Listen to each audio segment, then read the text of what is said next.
ভারত সরকার এবং দেশের central bank reserve bank of India দুজনে মিলে ডিডলারাইজেশন ড্রাইভের পেছনে হাত ধুয়ে পড়ে গেছে। আর যেই টাইম আমরা গত 70 বছর ধরে নষ্ট করেছি সেটাকে মাথায় রেখে নতুন পলিসি ফ্রেম করা হচ্ছে। যেভাবে যেভাবে আমরা এগিয়ে চলেছি সামনের দেশকে কমজোর করতে আর তাদের কাবু করার পদ্ধতি অনবরত বদলাচ্ছে। আমেরিকা একটা কোনো গুলি ফায়ার না করেই রাশিয়াকে সৈন্যগতভাবে কতটা কমজোর করে দিয়েছে। এছাড়া রাশিয়াকে আর্থিকভাবে কমজোর করার জন্য আমেরিকা কোনো সুযোগ ছাড়েনি। ইউক্রেন যুদ্ধের পর আমেরিকার ইশারায় সমস্ত পশ্চিমী দেশগুলো মিলে রাশিয়াকে সুইফট পেমেন্ট মেকানিজম থেকে বের করে দিয়েছিল। রাশিয়া তো নিজেকে লোকসান হওয়ার থেকে বাঁচিয়ে নেয়, কারণ তার কাছে ক্রুড অয়েল, গ্যাস এবং কয়লা রয়েছে, যেগুলো ছাড়া থাকা যায় না। রাশিয়ার কাছে যদি এই সব কিছু না থাকতো তাহলে কোনো ওয়েস্টার্ন বা ইউরোপিয়ান দেশ তাদের সঙ্গে বর্তমান সময়ে ট্রেড করতোই না। এখন বর্তমান সময়ে তো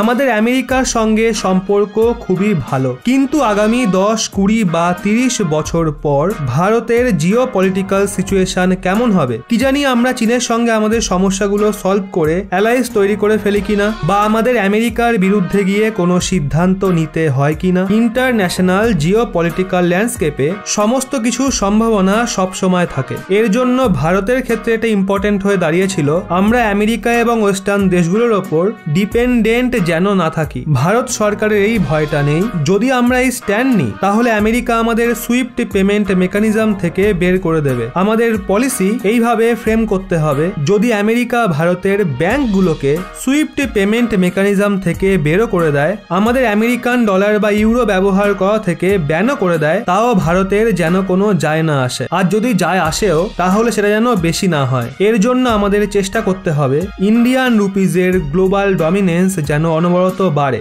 আর এই দিশাতেই ভারত সরকার আরো একটা বড় পদক্ষেপ নিয়ে ফেলেছে। রেফারেন্স হিসেবে আপনাদের স্ক্রিনে দেওয়া আর্টিকেলের স্ক্রিনশটটা দেখুন, যা অনুযায়ী যে এক্সপোর্ট প্রমোশন স্কিম হয় ভারত সরকার তাতে ইন্টারন্যাশনাল ট্রেড সেটেলমেন্টের জন্য ইন্ডিয়ান রুপিজের ব্যবহারের অনুমতি দিয়ে দিয়েছে। এটা তো আমরা জানি, এক্সপোর্ট বাড়ানোয় দেশের ইকোনমিক ডেভেলপমেন্ট হয়, ইকোনমিক গ্রোথ বাড়ে, ফরেন রেমিটেন্সেস বাড়ে। বেশি এক্সপোর্ট মানে বেশি ম্যানুফ্যাকচারিং, যার জন্য দেশের ভেতরে বেশি জব ক্রিয়েট হয়, সাধারণ মানুষদের কাছে বেশি পয়সা আসে, তাদের পারচেজিং পাওয়ার বাড়ে, আর সরকার তাদের ট্রেড ডেফিসিট কমাতে সহায়তা পায়। সেই জন্য যাতে এক্সপোর্টকে প্রমোট করা যায় তার জন্য ভারত সরকার অনেক ধরনের এক্সপোর্ট প্রমোশন স্কিম লঞ্চ করেছে, যার মাধ্যমে ভারতের এক্সপোর্টারদের অনেক ধরনের ইনসেন্টিভ দেওয়া হয়। এখন ভারত সরকার এই সমস্ত স্কিমের জন্য ইন্ডিয়ান রুপিসকে ইনক্লুড করে দিয়েছে। রিপোর্ট অনুযায়ী ভারত সরকার ফরেন ট্রেড পলিসি এবং ইন্টারন্যাশনাল ট্রেড প্রসিডিউরসে অ্যামেন্ডমেন্ট করে দিয়েছে,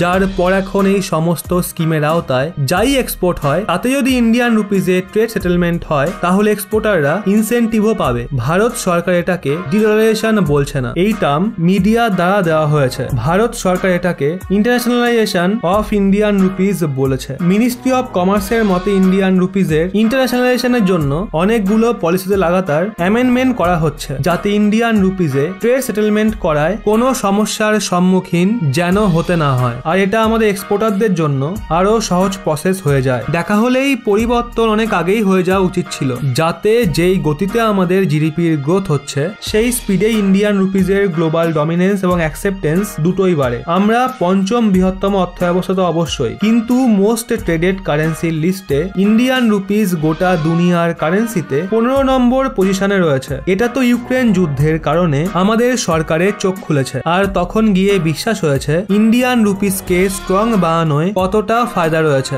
আর এটা স্ট্র্যাটেজিক রিজনের দিক থেকেও কত বেশি ইম্পর্টেন্ট হয়ে গেছে। তবে যাই হোক বন্ধুরা, আপনাদের কি মনে হয় ইন্ডিয়ান কারেন্সি রুপিস কি কখনো মোস্ট ট্রেডেড টপ 5 গ্লোবাল কারেন্সির লিস্টে ঢুকতে পারবে? কি মনে হয় আপনাদের? কমেন্টে অবশ্যই জানান।